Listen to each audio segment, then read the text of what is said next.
Good journalists make their subject the star of their work, but every so often, the journalist themselves has their own story to tell. The work we do as journalists, it's about raising awareness, but you don't often get to actually directly help people. I think, perhaps one of the things that appealed to me about becoming a living donor is that this is something that I could actually do, and this is a life that I could actually impact. That's Damaso Reyes, journalist, photographer, and founder of Clarify Media. He's also a living kidney donor. I'm Sarah Jane Castro, Director of Marketing and Communications for the National Kidney Foundation of Illinois, and your host for this edition of The Journey Continues. Hi, Damaso. Thank you for joining us. I want to hear a little about your career. How long have you been a journalist? I have been a working journalist since I was in high school, Oh, actually. wow. That's Yeah. incredible. In addition to working at my high school newspaper, I began freelancing for a local newspaper in New York City while I was still in high school. So that's how I got my start. Cool. So it sounds like this has been a sort of lifelong passion. What made you want to pursue this career path? At a very early age, I sort of became fascinated with kind of journalism and writing in general. I, did things like read National Geographics, like so many other young people, but I also became very interested in how my own community, Bed-Stuy in Brooklyn, New York, was being represented in the newspapers that I would read on a regular basis. At the time in the 1980s, it was considered a very violent place. We were having more drug use and drug dealing, but it was also a place of profound joy, and people had jobs, and people took their kids to school, and people, we had block parties and all the other quote unquote normal things. But I didn't really see that part of our lives represented in the media that I consumed. As I got a little bit older, I became interested in this idea that I could be the one telling the stories. I could be the one who was the witness for other people, and hopefully bring my own perspective to the work that I do, and hopefully also highlight and uplift the voices of some people who don't often get highlighted by Yeah. the press. Yeah, I love that. It's showing a different facet of a story. What sorts of stories do you typically cover now? There's a pretty big range. I actually started a new position. I'm the first investigative editor at the New York Amsterdam News, which is one of America's oldest Black newspaper, and actually the very newspaper I started my career at way back when as a high school student. So Oh, that's cool. over the past couple of years, and especially now, I've gotten to do more long form journalism, more investigative reporting, but I've done everything from cover arts and entertainment to immigration and migration in Europe and kind of everything in between. So it sounds like you've covered some tough topics. What's one of the hardest things you've had to cover? Actually, fairly early on in my career, while I was still actually in college, I went with my best friend, Jimmy Briggs, to Rwanda to cover the aftermath of the genocide there, and specifically to examine how juveniles who had been accused of genocide were being treated by the criminal justice system there. And that was a really powerful, difficult story to tell. Yeah, that sounds like it would be really tough, especially for a young journalist early in your career. Throughout your career, how often did stories about kidneys come across your desk? Very, very rarely, I think. I'm trying to actually think back because there was a point in my career where I was actually doing a lot of health reporting.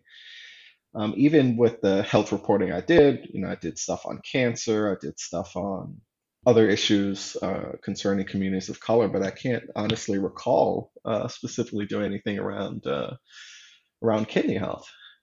Well, that's so interesting then that you became a living kidney donor and having not I thought perhaps it would have been a story that touched your heart or something. So what did make you consider living donation? Well, it was actually very personal, and what happened was that friend of mine, I mentioned Jimmy Briggs a little bit earlier, who I traveled to Rwanda with, had kidney failure. He was on dialysis, and he was leading a relatively stable life. And obviously, as my best friend, I would spend time with him. I'd actually go to dialysis with him from time to time. And I remember very early on, sort of as he was, diagnosed with kidney failure, and as he was going through dialysis, we had sort of talked sort of very vaguely or very briefly about sort of looking into a transplant. He had mentioned, or I thought he had mentioned, that he was a different blood type than I was. And I kind of sort of let it pass. I didn't really look too much into it. And then, maybe a year or two later, we're having another conversation and he mentioned his blood type and he mentioned that it was the same as mine. And I said, no, that's not accurate. You had said that it was something else. You said, no, no, no, my blood type is the same as yours, as it turns out. And I said, okay, well, why don't we look into doing a transplant? To me, it was obviously having known him very well, but also having spent time with him in a dialysis unit and just seeing how impacted by dialysis his life was. While it certainly was keeping him alive, and we're all grateful for that. It had, dialysis is really, really hard on your body, which is something I think that those of us who have never experienced it don't realize. So it was very difficult for him to lead a normal life, to do, he's also a journalist, to do the important work that he was doing as a journalist and as a nonprofit founder. For me, it seemed like a kind of an obvious way to be helpful and to be useful. And to be honest, the work we do as journalists, it's often about raising awareness, but you don't often get to actually directly help people. It's unfortunately, it's not like being a doctor or a lawyer or something like that. Often you don't see the effects of the work you do. And that can be very frustrating, especially when you feel like you're reporting on something that everyone should be aware of and laws should be changed, and you do all this hard work and people open up their lives and their experiences to you, and then you can't really point to anything that has changed. It's often very frustrating. And I think, perhaps one of the things that appealed to me about becoming a living donor is that this is something that I could actually do, and this is a life that I could actually impact. I absolutely love that. That's just wonderful to hear. How did you feel once you'd made that decision and you were given the all clear to donate?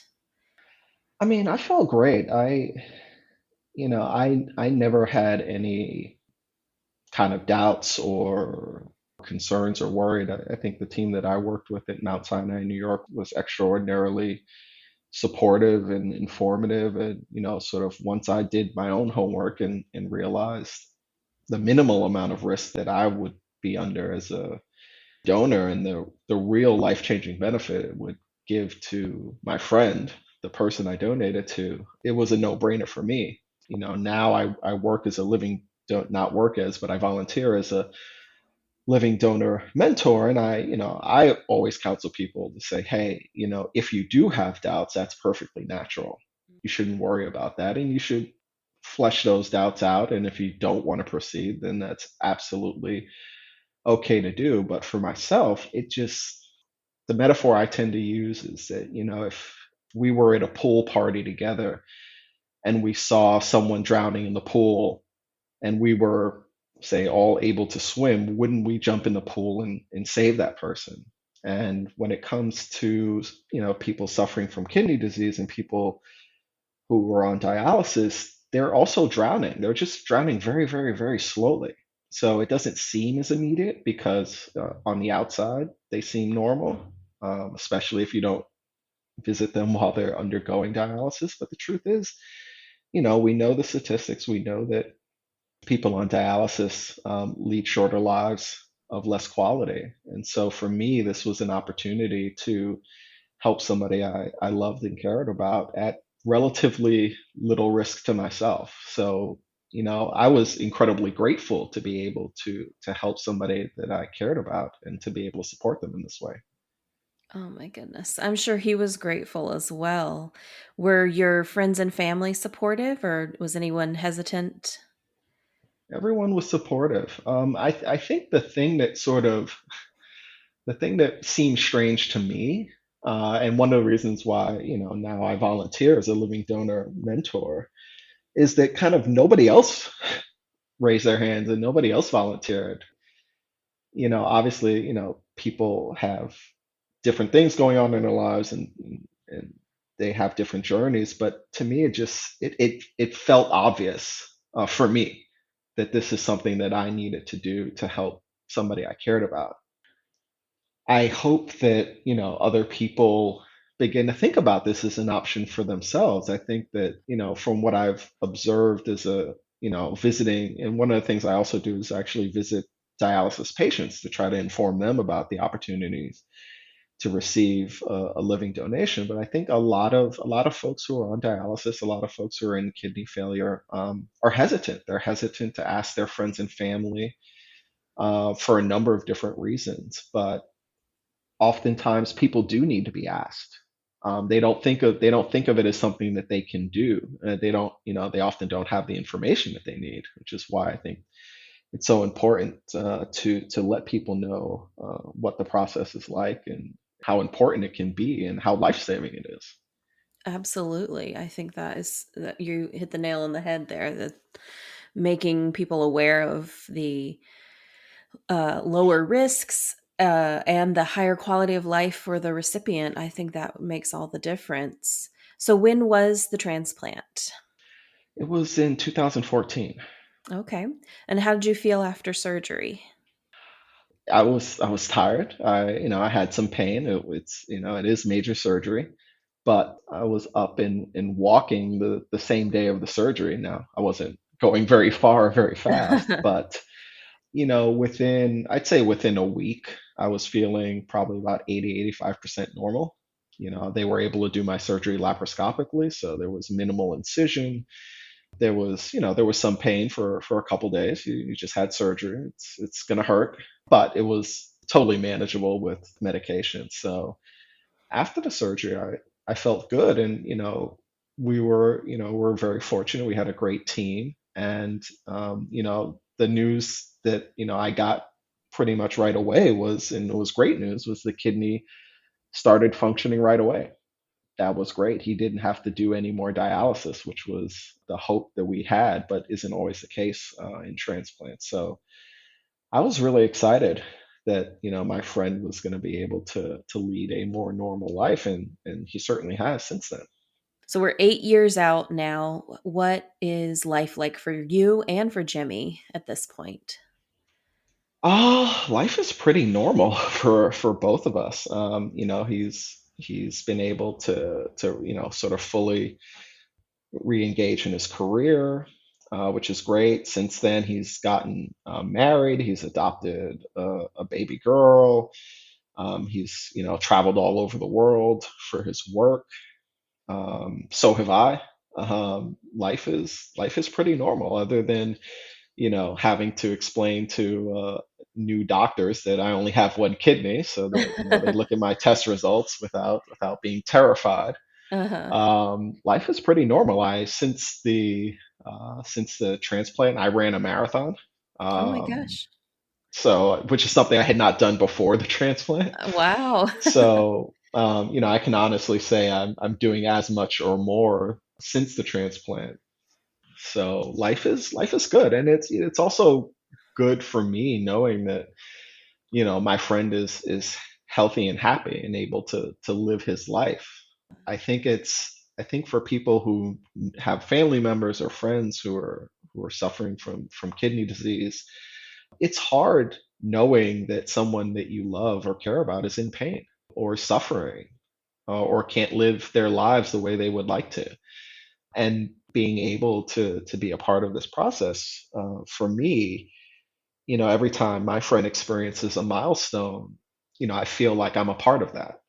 It makes me feel good, but I'm also incredibly happy, that my friend is able to live the life that he wants to live. And given how many people are potentially eligible to be donors, we could largely eliminate death from kidney disease Mhm. if we wanted to. And every time, I read an obituary of someone, usually it's a relatively famous person, and they say, "Oh, this person died from complications of kidney disease."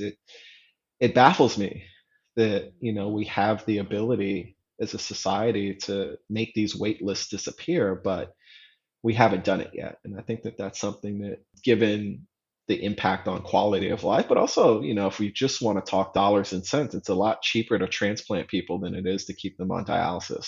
People who get transplants, they're able to work, they're able to contribute to society, they live longer, productive lives. And if we just want to look at it, actuarially, it's better for our society. But on the human scale, obviously, it's much better to have someone who can lead a full and happy life than someone who has to go in 2 or 3 times a week to dialysis. Right, right. Oh my goodness. Well, after donation, do you approach the stories you're writing any differently now that you mentioned sort of having that like an impact or something you could do to like really change things? Does that change your approach in your journalism at all? Um, I don't think so. I think that that's sort of always been my approach. I just got to do it in a less abstract way by donating a kidney. But I think that the principles of my work have largely stayed the same. I think that, my work as a volunteer is very much in line with the work I do as a journalist, which is to inform and to educate. And, when I did my health reporting, it was very much around the idea of trying to educate, our community to make sure that they were doing things like getting screened for cancer. And the work I do as a volunteer, trying to help people who are going to become living donors or talk to dialysis patients about receiving a living donation, I think it's very much along the same lines. What's your biggest piece of advice for someone who may be considering becoming an organ donor? I think that, obviously, educate yourself, really learn the facts. I think that when we think about donation, having not done it yet, I think there's a lot of emotion involved, which is natural. But learn the facts, learn whether or not you are eligible, get screened. I think the most important thing is to really think about the impact that you will have on the person you donate to, whether it's someone you know, or if you want to be an altruistic donor, someone you don't know. When you donate a kidney, you change someone's life in perhaps one of the most profound ways you possibly can. Having gone through it, looking back at it 8 years later, I mean, it's not that big a deal to me, but it was a huge deal to the person that I donated to. I mean, all things considered, yes, I had surgery, and yes, there was recovery time, and yes, there was some fear and some anxiety. But the truth is, the impact to me was relatively minor. The impact to the person I donated was huge, and it's an incredibly, kind of almost mind-bogglingly concrete way that you could actually help someone. Having the opportunity to do that is a real gift, actually. We talk about, donation, we talk about the gift of life, and I'm someone who actually really enjoys giving gifts. It's, that's my love language, is Hmm. actually giving and receiving gifts. So for me, it was incredibly special to be able to do this for someone I cared about. And that's really something I think is really important. I think if there's someone out here listening to this and you're thinking about donating, if you know someone who could be the beneficiary of your donation, talk to them. Go with them to a dialysis session. It will profoundly change your understanding of their lives. And I think hopefully give you some insight into how profoundly you might be able to help them.